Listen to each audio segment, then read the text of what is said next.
అసలు రాయలసీమ లిఫ్టే అవసరం లేదు అని చెప్పి మాట్లాడుతున్నావు నువ్వు. ఇంతకంటే దౌర్భాగ్యం ఏమైనా ఉందా రామానాయుడు గారు?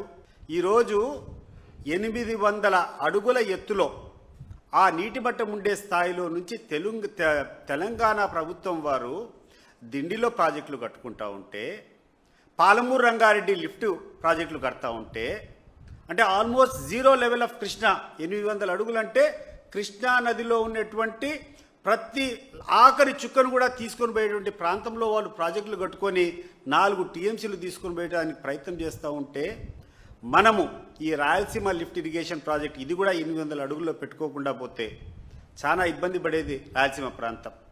ఈరోజు రాయలసీమ ప్రాంతానికి అంతా కూడా జీవనాధారమైనటువంటి పోతిరెడ్డిపాడు యొక్క లెవెలు 841 అడుగులో ఉంది.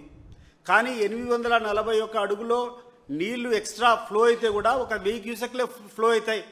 పూర్తి కెపాసిటీ 44,000 కెపాసిటీ పోతిరెడ్డిపాడులోంచి బయటికి పోవాలంటే 885 అడుగులు అంటే ఎఫ్ఆర్ఎల్ లెవెల్ దాటిన తర్వాతనే, ఆ లెవెల్కి వచ్చినప్పుడు మాత్రమే 44,000 క్యూసెక్లు తీసుకునేదానికి అవకాశం ఉంటుంది. కానీ ఈరోజు కృష్ణానదిలో నీటి మట్టం తక్కువ ఉండేటప్పుడు, 841 అడుగుల కంటే నీటి మట్టం కింద ఉండేటప్పుడు రాయలసీమకు నీళ్లు రావాలంటే రాయలసీమ ఎత్తిపోతల పథకం కాకుంటే ఇంకా వేరే రకంగా ఏ రకంగా తీసుకొని పోగలుగుతారు రామానాయుడు గారు? ఒకసారి ఆలోచన చేయండి. ఎందుకు మీకు ఇంత వివరంగా చెప్తున్నామంటే, ఆ నీటిని 800 అడుగుల లెవెల్ నుంచి కూడా ఈరోజు తెలంగాణ తీసుకొని పోయేటువంటి ప్రాజెక్టులు వాళ్ళు నిర్మించుకున్నారు.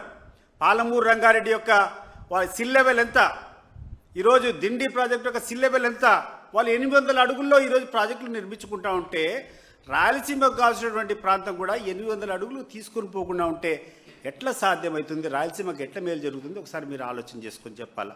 దాన్ని కూర్చొని అవసరమే లేదని చెప్పి మాట్లాడుతున్నారు.